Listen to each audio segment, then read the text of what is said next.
우리에게 주시는 하나님의 말씀은 창세기 4장 1절부터 7절까지 말씀인데 함께 봉독하겠습니다. 아담이 그의 아내 하와와 동침하매 하와가 임신하여 가인을 낳고 이르되 내가 여호와로 말미암아 득남하였다 하니라. 그가 또 가인의 아우 아벨을 낳았는데 아벨은 양치는 자였고 가인은 농사하는 자였더라. 세월이 지난 후에 가인은 땅의 소산으로 제물을 삼아 여호와께 드렸고 아벨은 자기의 양의 첫 새끼와 그 기름으로 드렸더니 여호와께서 아벨과 그의 제물은 받으셨으나 가인과 그의 제물은 받지 아니하신지라.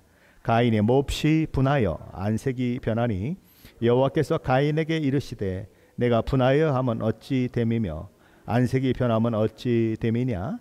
내가 선을 행하면 어찌 낯을 들지 못하겠느냐.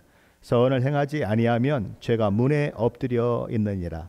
죄가 너를 원하나 너는 죄를 다스릴지니라. 아멘. 최초의 사람 아담과 하와로 말미암아 세상에 죄가 들어오고 나서부터 세상이 점점 모든 관계가 무너져 내리고 파괴되는 것들을 보게 됩니다.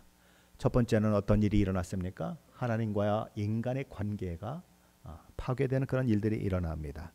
두 번째는 가장 친밀하고 기본적인 관계인 남편과 부부의 관계가 위기에 빠지는 그런 일들이 일어납니다. 돕는 배필로 창조된 하와는 남편을 지배하기를 원하는 마음을 갖게 되고 내 뼈 중에 뼈 살 중에 살이라고 고백했던 남편은 그런 하와를 다스리는 관계로 바뀌어 버립니다. 그리고 세 번째로 이제 형제 자매의 관계까지도 여지없이 파괴되는 그런 일들을 우리는 보게 되는데 그것이 오늘 가인과 아벨의 이야기를 통해서 이야기되는 것입니다. 그리고 조금 더 나아가면 죄가 인간과 인간 사이의 관계를 파괴하는 일들이 일어나고 이제 그런 일들을 통해서 살인이 이제 이런 사회적인 이슈가 되는 그런 일들이 점점 일어나고 있는 것입니다. 그것이 에덴에서 쫓겨난 인생들의 삶의 모습이고 제가 만들어내고 있는 세상에서 일어나는 현상들인 것입니다. 오늘 우리가 살펴보게 될 말씀은 죄로 인해 파괴된 형제들에 관한 이야기입니다. 창세기 4장 1절은 이렇게 시작이 되죠. 아담이 그의 아내 하와와 동침하며 하와가 임신하여 가인을 낳고 이르되 내가 여호와로 말미암아 득남하였다 하니라. 아담과 하와는 아이를 갖게 되고는 아마도 우리가 그렇듯이 그야말로 손꼽아 아이의 출생을 기다렸을 것입니다. 만 9달, 8달, 7달, 6달, 5달, 그렇죠? 넉째 달, 셋째 달, 2달, 1달, 2주, 1주, 하루 이래서 아기가 산모의 그 산고의 고통을 겪는 가운데 태어나게 되는데 하와는 그의 이름을 가인이라 지었다 이렇게 얘기합니다. 가인의 이름의 뜻이 뭘까요? 우리 성경에 가인이라고 하는 이름 앞에 3이라고 하는 숫자가 쓰여 있습니다. 뭐죠? 각주가 있다는 것입니다. 그래서 각주를 따라 내려가면 여러분의 성경 오른쪽 제일 밑에 보면 3번 이렇게 되어 있죠. 어둠 이렇게 되어 있는 것입니다. 가인의 이름의 뜻이 어둠이라는 뜻이에요. 하와는 이 아들을 하나님께서 자기에게 허락하심으로 얻었다라고 생각해서 그 첫 아들의 이름을 가인이라고 그렇게 이름을 지은 것입니다. 그런 아들, 하나님이 주셨다고 생각하는 아들이요, 첫 아들이었으니 아담과 하와에게는 참으로 소중한 아들이었고 그 아들에 대한 관심과 사랑은 이루 헤아릴 수 없을 만큼 대단했을 것입니다. 누구나 자식에 대한 소원이 있습니다. 자식에 대한 기대가 있는 것이죠. 보통 부모라면 자녀가 지혜롭게 잘 자라기를 소망할 것입니다. 예의 바른 자녀가 되고 세상에서 성공하는 자녀가 되기를 바랄 것입니다. 그리고 혹 인생 가운데서 어려움을 만나서 또 넘어지거나 흔들리는 그런 일들이 있을 때조차도 그것을 잘 극복해내는 그런 아주 멋진 그런 아이가 되기를 소원할 것입니다. 특별히 예수 믿는 사람에게는 한 가지가 또 소원이 있겠죠. 어떤 소원일까요? 믿음으로 하나님을 잘 섬기는 그런 사람이 되기를 소원하는 그런 소원이 있게 될 것입니다. 분명히 아담과 하와도 이 가인이 태어났을 때 그런 소원을, 기대치를 가지고 있었을 것입니다. 특별히 첫 아들이기 때문에 더 많은 정이 갔을 것입니다. 여러분에겐 자녀가 몇 명이 있습니까? 첫 아들과 둘째 아들의 사진 숫자를 비교한다고 하면 어느 아들이 더 많습니까? 제가 아무리 봐도 첫째 아들만큼 많은 경우는 없더라고요. 우리 손자들도 보고 또 손녀들도 보면 첫째 아이의 사진과 둘째 아이의 사진의 숫자는 이건 뭐 엄청나게 차이가 많이 납니다. 셋째 아이쯤 되면 사진이 아예 안 와요. 그런 경우가 있는 것입니다. 그만큼 첫째 아이는 관심이 많다는 것입니다. 가인은 그만큼 부모의 사랑을 듬뿍 받고 자라난 그런 아이라는 거죠. 그리고 얼마 후 하와가 다시 임신을 하게 되는 것입니다. 2절은 이렇게 얘기합니다. 그가 또 가인의 아우 아벨을 낳았는데 아벨은 양치는 자였고 가인은 농사하는 자였더라. 하와는 가인을 낳고서는 여호와 하나님께서 자기에게 허락한 아들이라 생각을 하며 어둠이라고 하는 뜻을 가진 가인이라고 이름을 불렀다. 이런 기록이 창세기 4장 1절에 나오고 있는데 반해서 아벨에 대해서는 그런 얘기가 전혀 나오지 않는 것입니다. 아벨은 단지 이렇게 불려집니다. 가인의 아우 이렇게 불려지는 것입니다. 첫째 아들 가인에 대한 아담과 하와의 관심과 둘째 아들 아벨에 대한 관심은 달라도 너무나 달랐다라는 것입니다. 이런 상황이 된다면 가인과 아벨 중에 누가 더 상처를 받았다고 얘기할 수 있을까요? 여러분의 생각에는 누가 더 많은 상처를 가지고 있을 것 같습니까? 아무리 생각해도 아벨이 더 많은 상처를 가지고 있을 것처럼 생각이 되는 것입니다. 그렇지 않습니까? 왜요? 더 많이 가인이 사랑을 받았으니까, 더 많은 관심을 받았으니까.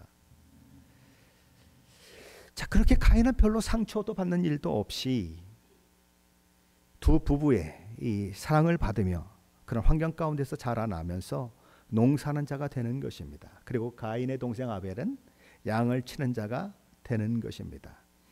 그런데 세월이 지난 후 두 사람이 하나님 앞에 제물을 드리는 일이 있게 되었다라는 것이죠. 먼저 3절 말씀인데 한번 같이 읽어볼까요? 3절입니다.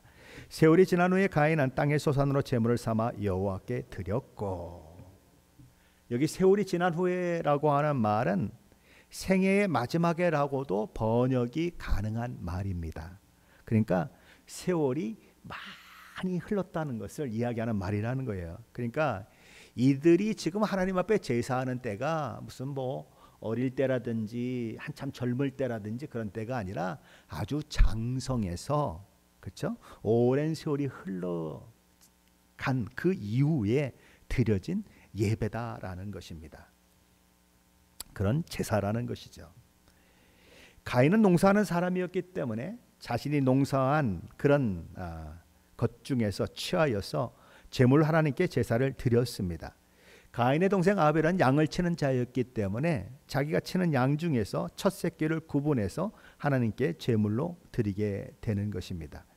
이렇게 가인은 자기의 농사한 것 중에서 구별하여 제물 하나님께 드렸고, 아벨은 자기가 치는 양 중에서 기름진 첫 새끼를 제물 하나님께 드렸는데 하나님은 오직 아벨의 제사만 받으셨다라고 성경은 기록하고 있는 것입니다. 하나님께서는 왜 가인이 드린 제물은 받지 않으시고 아벨이 드린 제물만 받으셨을까요? 하나님은 곡식보다 육류를 좋아하시기 때문일까요? 아니면 어떤 사람이 얘기하는 것처럼 하나님이 원하시는 제사는 피의 제사인데 가인이 피의 제사 대신에 곡식의 제사를 드렸기 때문에 받지 않은 것일까요? 창세기 이 4장 4절로 5절 말씀을 자세히 읽어보면 우리는 왜 하나님이 가인의 제사를 받지 않으시고 아벨의 제사를 받았는지에 대한 힌트를 얻을 수 있습니다. 4절 5절 상반절 말씀을 제가 읽어보겠습니다. 아벨은 자기도 양의 첫 새끼와 그 기름으로 드렸더니 여호와께서 아벨과 그의 제물은 받으셨으나 가인과 그의 제물은 받지 아니하신지라. 여러분은 힌트를 찾으셨습니까? 우리가 여기서 주목해야 하는 문장이 하나 있습니다. 아벨의 제물을 받으셨다라고 기록하지 않고 아벨과 그의 제물을 받았다라고 기록하고 있다는 것이고, 가인의 제물을 받았다고 그렇게 기록되지 않고 가인과 가인의 제물을 받았다고 기록되고 있다라는 것입니다. 그러면 가인의 제물을 받은 것과 가인과 가인의 제물을 받은 것, 그리고 아벨의 제물을 받은 것과 아벨 그리고 아벨이 드린 제물을 받은 것의 차이점은 뭘까요? 하나님의 관심은 드린 제물에만 있는 것이 아니라 드리는 사람에게도 관심이 있다는 것입니다. 그래서 아벨과 아벨의 제물이고 가인과 가인의 제물, 그것을 받으셨다 안 받으셨다 이렇게 이야기를 하고 있는 것입니다. 하나님께서 가인의 제사를 받지 않으셨는데 그 이유가 무엇인가? 가인이 하나님 앞에 받아들이기에 어려운 사람이었기 때문에 그렇다라는 것입니다. 아벨의 제사를 받으신 이유는 아벨이 하나님이 받으실 만한 사람이기 때문에 그렇다는 거예요.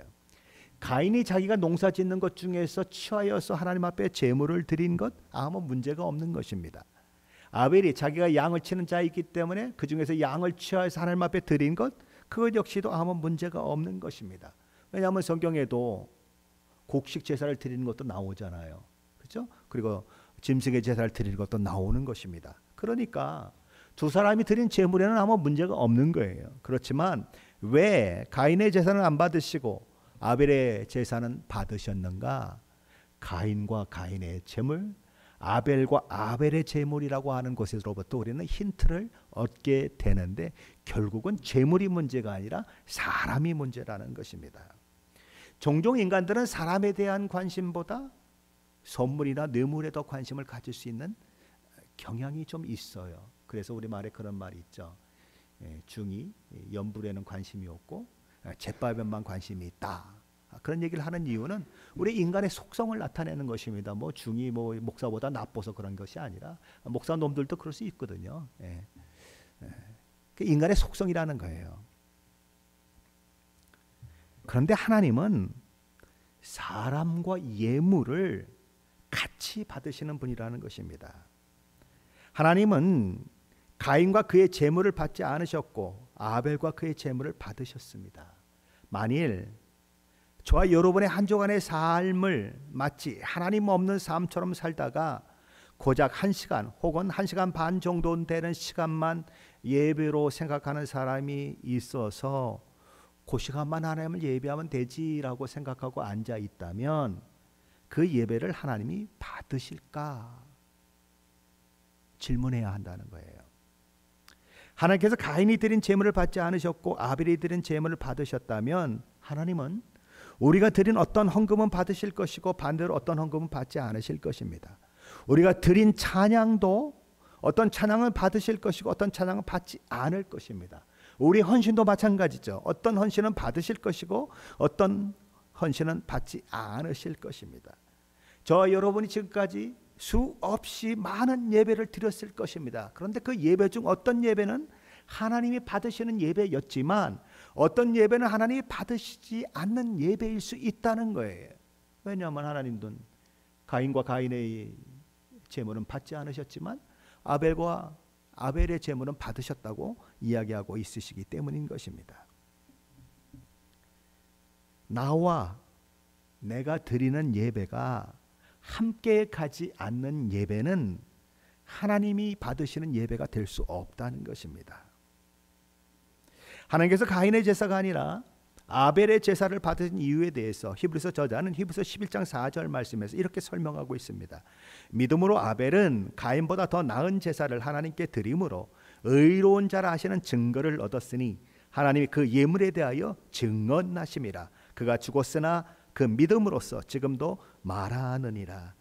히브리서 저자는 아벨이 가인보다 더 나은 제사를 드렸다라고 말합니다. 그리고 더 나은 제사를 드렸기 때문에 하나님이 받으셨다라고 말합니다. 그렇다면 아벨이 드린 제사가 더 가인이 드린 제사보다 나은 제사가 될 수 있었던 이유는 어디에 있습니까?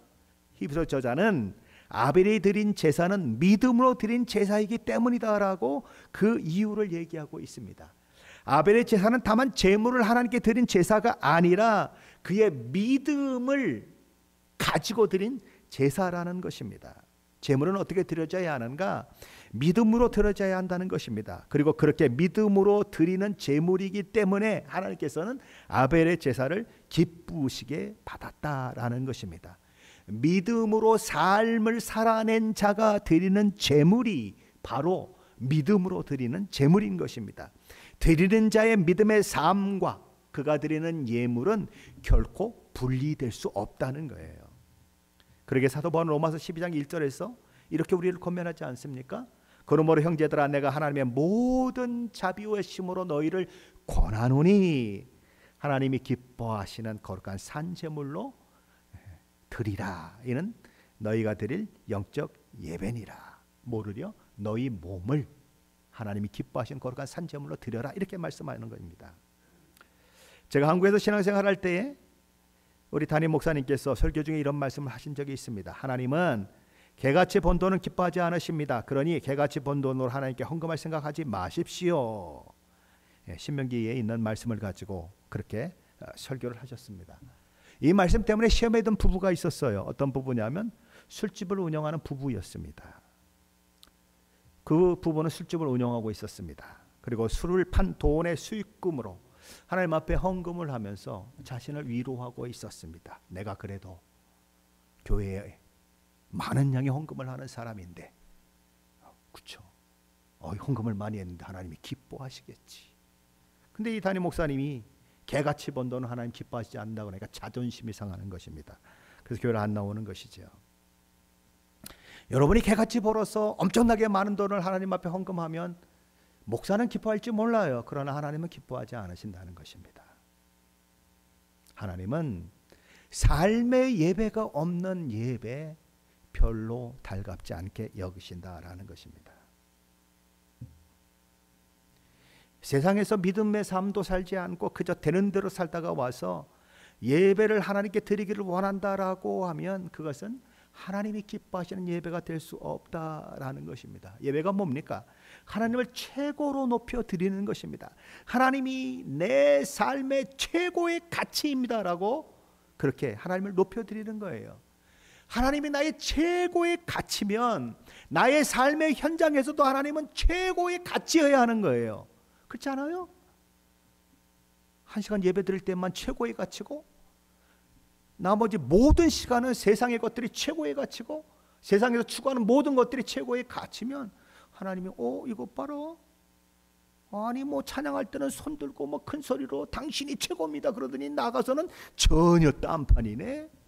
나한테 드리는 그 찬양의 15분은 내가 최고라고 얘기하는데 나머지 일주일의 모든 시간은 다 세상이 최고라고 얘기하네. 이렇게 되는 거죠. 그래 하나님 그 예배를 어떻게 기뻐하시겠습니까? 세상에서 하나님이 최고로 인정받지 않는 삶을 살아내면서도 교회에서는 하나님이 최고라고 고백하는 그런 예배를 드린다면, 그러면서도 나는 참된 예배자입니다라고 생각한다면 그건 착각 중에서도 큰 착각이 아닐 수 없다라는 것입니다. 노래는 잘하는 사람이 노래를 잘할 수 있습니다. 찬양대에 설 수도 있고 많은 일들을 할 수 있습니다. 그러나 삶이 따라가지 않는 노래라면 그것은 하나님이 기뻐하실 수 없는 것입니다. 아무리 잘해도 그건 안 되는 것입니다. 삶이 따라가야 하는 것입니다. 사무엘상에는 이스라엘의 첫 왕으로 세워진 사울이 결국은 버려지게 되는 이야기가 기록되고 있습니다. 그렇다면 이스라엘 백성들이 그렇게 원하고 원해서 세워진 사울이 하나님으로부터 버림받게 되는 이유는 무엇일까요? 크게 두 가지 이유 때문입니다. 첫째 이유가 사무엘상 13장에 나오고 있습니다. 사울이 왕이 되었는데 이스라엘을 다스리고 있었는데 요나단이, 그의 아들 요나단이 블레셋 사람들의 수비대를 쳤습니다. 그러자 이스라엘 사람들이 자기 수비대를 치니까 블레셋 사람들이 벌떼처럼 일어나는 것입니다. 그래서 병거가 3만 대가 동원이 되고 마병이 6천 명이 동원이 되고 군사는 해변의 모래처럼 많은 그 군대를 거느리고 이스라엘과 싸우겠다고 서게 되는 것입니다. 그러니 뭐 이스라엘 사람들은 아직 군대도 제대로 편성되지 않은 이런 상황 가운데에서 도망치기에 바쁜 것입니다. 굴과 수풀과 바위 뜸 혹은 은밀한 곳과 웅덩이에 숨는 자들이 있었습니다. 하지만 정말 하나님께 은혜를 구해야 할 그 시간인데 사무엘 선지자가 그것이 없는 거예요. 약속 기일이 오늘인데 이제 몇 시간밖에 시간이 남지 않았는데 나타날 기미도 보이지 않고 아무리 쳐다봐도 저 멀리에 사무엘이 걸어오는 모습이 보이지 않는 것입니다. 사울은 조바심이 나는 것입니다. 그래서 더 이상 기다릴 수가 없었어요. 이러다간 나라가 다 망할 것 같고 이러다가는 완전히 자기 왕위도 다 모가지가 날아갈 것 같은 그런 상황 가운데서 그는 명령하는 것입니다. 번제와 화목제물을 가지고 이리 와라. 그리고는 사울이 번제를 드려버리는 것입니다. 제사는 누가 드립니까? 레위 지파 중에서도 제사장만 드릴 수 있는 것입니다. 그것이 하나님이 정하신 원칙입니다. 그러나 사울은 너무 마음이 급한 나머지 자기가 드려버렸습니다. 그러면 하나님의 은혜를 입게 될 것이라고, 블레셋과의 전쟁에서 이길 것이라고 생각했습니다. 자신의 번제의 고기로 하나님을 기쁘시게 했으니 하나님도 자기를 기쁘게 할 것이다 라고 생각을 했습니다. 하지만 하나님의 말씀에 순종하지 않으며 드리는 제사는 가증한 것뿐이에요. 그런 예배는 하나님이 받지 않으시는 것입니다. 사울은 이 일로 말미암아 그의 왕위를 자식에게 물려줄 수 없는 상황에 처해집니다. 그래서 딱 사울 한 사람만 왕이 되었다가 물러나고 다윗 왕조가 시작되게 되는 것이지요. 사울이 버림받은 둘째 이유는 사무엘상 15장의 사건 때문입니다. 사무엘 선지자는 사울에게 하나님의 명령을 전달합니다. 이스라엘 백성들이 출애굽할 때에 아말렉 사람들이 진군하는 이스라엘 백성들의 후비를 친 사건이 있었죠. 하나님은 그것을 기억하셨습니다. 그래서 이스라엘의 첫 번째 왕이 된 사울에게 그 아말렉을 진멸하라라고 명령을 내리셨습니다. 그들을 쳐서 다 진멸하고 아무것도 남기지 말아라. 마치 가나안 땅 그 주민들을 완전히 전멸시킨 것처럼, 짐승까지도 다 죽임을 당하게 한 것처럼 그렇게 해라. 그렇게 명령하셨습니다. 그래서 사울이 군대를 데리고 아말렉과 싸우게 되는 것입니다. 그리고 대승을 거두죠. 하지만 사울은 하나님의 말씀대로 그들을 진멸하기를 원하지 않았습니다. 기름지고 살찐 가죽들이 탐이 났고 또 자신의 승리를 온 백성에게 자랑하고 싶은 마음이 넘쳐났기 때문입니다. 그래서 그는 마땅히 죽여야 했던 아말렉의 아각 왕을 사로잡아서 개선 장군처럼 돌아오는 것입니다. 그리고 양과 소 중에서 기름지고 좋은 것들을 골라 전리품으로 챙겨오는 것입니다. 거기다가 더해서 자신의 승리를 오래오래 기억하도록 갈멜이라고 하는 곳에 자신의 승리의 기념비를 세워놓는 꼼꼼함까지 더했습니다. 그리고는 돌아오는 길에 사무엘을 만나는 것이죠. 선지자님, 내가 여호와의 명령대로 다 순종하였나이다. 사무엘이 묻죠. 아니 그러면 내 귀에 들려오는 저 소와 양의 울음소리는 도대체 무슨 소리입니까? 그거야 우리가 하나님 앞에 제사를 드리려고 아주 가장 좋은 걸 준비해 온 것 아니겠습니까? 가장 좋은 품질의 소와 양을 가지고 하나님께 제사 드리려고 그럽니다. 그런 얘기를 하는 거예요. 그래서 사무엘이 이렇게 말합니다. 여호와께서 번제와 다른 제사를 그의 목소리를 청종하는 것을 좋아하신 같이 좋아하시겠나이까? 순종이 제사보다 낫고 듣는 것이 순양의 기름보다 나으니 이런 거역하는 것은 점치는 죄와 같고 완고한 것은 사신 우상에게 절하는 죄와 같음이라. 사무엘의 강조점이 어디 있습니까? 첫째는 하나님이 정말 좋아하시는 것은 하나님의 말씀을 듣고 순종하는 데 있다는 것입니다. 그것이 엄청난 번제와 같은 여러 제사를 드리는 것보다 더 하나님을 기쁘시게 한다는 것입니다. 여러분의 아름다운 목소리로 하나님을 찬양하는 것도 하나님이 좋아하시지만 더 중요한 것은 여러분의 삶이라는 거예요. 둘째는 순종이 제사보다 낫고 듣는 것이 순양의 기름보다 나은데 그럼에도 불구하고 순종하지 않고 거역을 일삼는다면 점치는 죄와 같이 엄청난 죄이고 하나님의 말씀보다 자기 고집을 내세우며 자기 마음대로 행하는 것은 우상에게 절하는 죄만큼이나 심각하다라고 사무엘은 경고하는 거예요. 하나님은 몇백 명의 찬양대원들이 모여서 찬양한다고 그 찬양을 받으시는 분이 아닙니다. 수많은 악기가 동원되고 성도들이 눈 감고 아름다운 선율이야 그러면서 만끽한다고 하나님이 받으시는 그런 찬양 아닙니다. 수많은 막 이 성악가들 전공자들이 그렇게 다 동원이 돼서 뭐 할렐루야를 막 어마하게 부르고 뭐 그랬다고 해서 하나님이 그 찬양을 받으시는 거 아닙니다. 하나님이 받으시는 예배는 아벨처럼 믿음으로 드리는 예배인 것입니다. 그래서 하나님은 믿음으로 드린 아벨의 예배를 받으셨지만 믿음으로 드리지 않았던 가인의 예배는 받지 않으시는 것입니다. 그렇다면 자신이 드린 제물을 하나님이 받으시지 않자 가인이 보이는 반응은 어떠했을까요? 창세기 4장 5절 하반전 이렇게 기록합니다. 가인이 몹시 분하여 안색이 변하니. 하나님이 자기가 드린 제사를 받지 않으시자 가인은 분노하는 것입니다. 얼굴이 치미로 오르는 분노로 인해서 울그락불그락해서 안색이 변했다 이렇게 얘기하는 것입니다. 그럼 그가 드린 제사를 받으시는 일이 누구로 말미암아 되어지는 일입니까? 누가 그것을 결정합니까? 받고 안 받고는 하나님이 결정하시는 것입니다. 그런데 안 받았다고 하나님 앞에 성질을 내고 분노하고 있는 거예요. 그가 하나님께 대해 가진 태도와 자세가 어떤지를 우리는 이 사실을 통해서 보게 되는 거예요. 교만의 극치죠. 하나님까지 자기 마음대로 조정하려고 하는 악한 모습인 것입니다. 우리가 예배드리면 하나님이 무조건 받아주시는 주시는 것이 마땅할까요? 우리가 기도하면 하나님은 무조건 들어주셔야 마땅한 걸까요? 하나님의 자녀된 우리가 이렇게 살든 저렇게 살든 아무렇게나 살든 하나님은 무조건 복 주시고 우리를 잘 되게 하셔야 맞는 것일까요?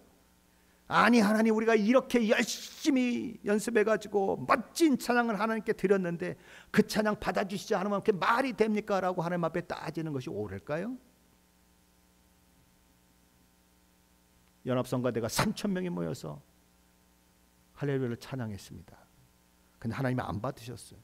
아니, 어떻게 전국에 있는 교회가 모여서 하나님을 찬양했는데 하나님이 안 받을 수 있습니까? 라고 화낼 수 있습니까? 화낼 수 없어요. 왜요? 받고 안 받고는 하나님이 결정하는 거지 우리가 결정하는 게 아니에요. 우리의 정성이 하나님이 받으시는 것이 결정되는 게 아니에요. 우리의 규모가 하나님이 받으시는 것이 결정되는 규모가 아니에요.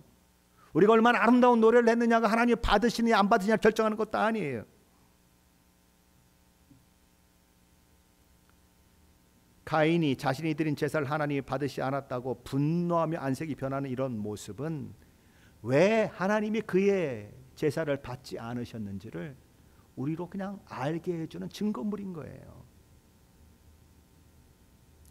예배는 우리가 드리고 싶은 대로 드리는 것을 예배라고 하지 않습니다. 예배는 하나님이 기쁘게 받으시도록 드려질 때 참 예배가 되는 거예요. 언젠가 우리 교회에 어떤 남자분이 한번 찾아왔습니다. 찾아왔는데 뭐 이런저런 얘기를 하더라고요. 그리고 자기가 뭐 와이프를 잃은 지 얼마가 됐는데 새로운 여자를 좀 만나야 되겠다. 뭐 그런 얘기도 좀 하면서 그리고서는 이제 저한테 얘기를 하더라고요. 목사님 설교가 너무 길어요. 난 15분 정도 하는 설교가 가장 적당하다고 생각합니다. 그리고 이제 그 다음 주부터 안 나와요. 괜히 밥 사줬어요.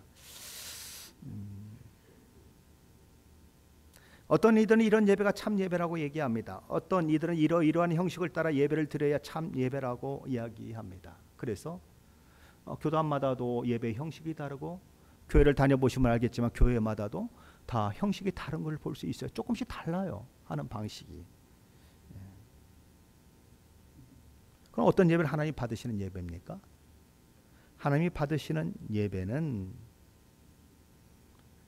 삶과 그 사람이 드리는 예배가 함께 가는 예배를 하나님이 받으신다는 거예요. 삶의 예배로 드릴 뿐만 아니라 공동체로 함께 모여 영과 진리로 예배할 때 그 예배를 하나님이 받으신다라는 거예요. 자기 제사를 안 받아주셨다고 얼굴색이 변하며 분노하는 가인에게 하나님이 찾아오셔서 말씀하시는데 6절 7절 말씀이 그것입니다. 한번 같이 볼까요? 6절 7절입니다.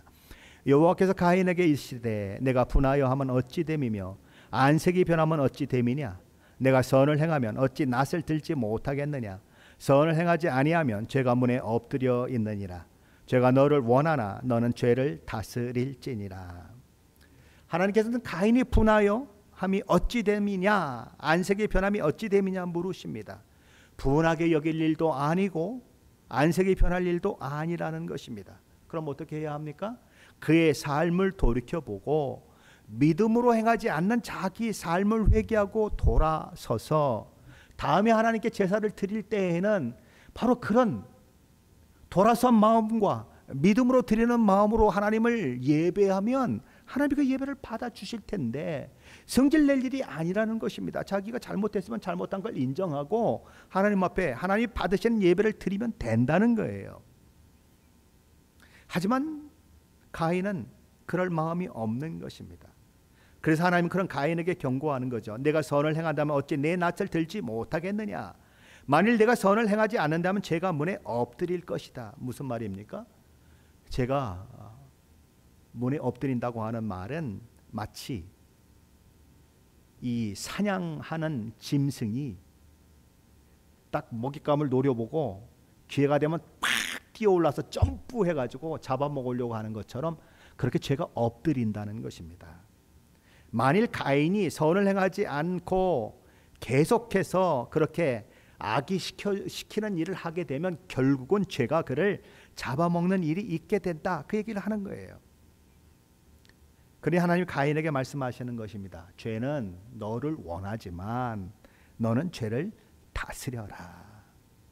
죄는 늘 삼킬 자를 찾고 있지만 죄에게 자신을 내어주는 어리석은 사람이 되지 말아라. 이렇게 얘기하는 것입니다. 하지만 가인은 이런 하나님의 찾아오심조차 무시해버리는 것입니다. 그리고 하나님의 경고조차 마음에 두지 않는 것입니다. 그리고 어느 날 계획적으로 동생 아벨을 들로 불러내어서 돌로 쳐 죽여버리는 것입니다. 자신의 제사를 하나님이 받지 않으셨다는 것에 대한 분풀이를 하나님이 받으시는 제사를 드린 동생 아벨에게 쏟아부으시는 것이죠. 쏟아붓는 것입니다. 요한일서 3장 12절 말씀에서 사도 요한은 이렇게 얘기합니다. 가인같이 하지 말라. 그는 악한 자에게 속하여 그 아우를 죽였으니 어떤 이유로 죽였느냐? 자기의 행위는 악하고 그의 아우의 행위는 의로움이라. 저와 여러분, 그리고 저와 여러분이 드리는 예배는 하나님이 받으시는 예배가 되고 있을까요? 하나님께서 받으시는 제사는 가인과 가인이 드린 제사가 아니라 아벨과 아벨이 드린 제사였습니다. 아벨이 드린 제사는 믿음으로 드린 제사였어요. 하나님이 기뻐하시는 예배는 삶의 예배와 함께 공동체로 모여 드리는 예배로 드려질 때 하나님이 기뻐하시는 예배가 될 수 있는 것입니다. 그것이 분리되어서는 안 된다는 것입니다. 세상 속에서 자기 몸을 거룩한 산 제물로 하나님께 드리는 삶의 예배와 하나님 앞에 모여 공동체로 드리는 예배가 늘 함께 저와 여러분을 통해 하나님께 드려짐으로 인해서 저와 여러분이 드리는 예배가 아벨의 제사처럼 하나님이 받으시는 예배요, 기뻐하시는 예배가 되어야 한다라는 것입니다. 그리고 그 예배를 드리는 자에게 하나님은 하늘의 복과 은혜를 부어 주시고 하나님이 기뻐하는 자를 하나님이 어떻게 복 주시는지를 하나님의 복 주심을 통해서 세상 사람들에게 드러나도록 그렇게 만드시는 것입니다. 사랑하는 성도 여러분, 예배는 여러분의 삶이 먼저 예배로 드려져야 합니다. 그리고 하나님 앞에 정말 정성을 다해서 이렇게 모여서 예배해야 하는 것입니다. 둘 중에 하나 하겠습니다. 안 되는 것입니다. 둘 다 해야 하는 것입니다. 거룩하게 산 그 삶을 가지고 와서 거룩한 삶을 가진 그 몸을 가지고 하나님을 예배해야지 그냥 하나님 안 보는 것 같은 세상 속에서는 대충 살고 하나님의 말씀에 순종하지 않고 그렇게 살다가 그냥 여기 와서 그냥 예배하는 그런 모습을 보이면 그건 예배에 대한 흉내에 불과하지 진정한 예배가 아니라는 거예요. 사랑하는 성도 여러분, 하나님을 참으로 예배하는 자로, 영과 진리로 예배하는 자로 저도 세워지고 또 여러분도 세워질 수 있도록 삶의 예배로부터 우리에게 24시간, 일주일의 시간이 주어진 그 시간부터 하나님 앞에 정말 삶의 예배로 드리고, 그리고 와서 하나님을 예배함으로 인해서 하나님이 기뻐하시는 예배, 하나님이 받으시는 예배, 바로 그런 하나님이 찾으시는 영과 진리로 예배하는 아름다운 예배자로 저와 여러분 모두가 세워지게 되시기를 예수 그리스도의 이름으로 간절히 축원합니다.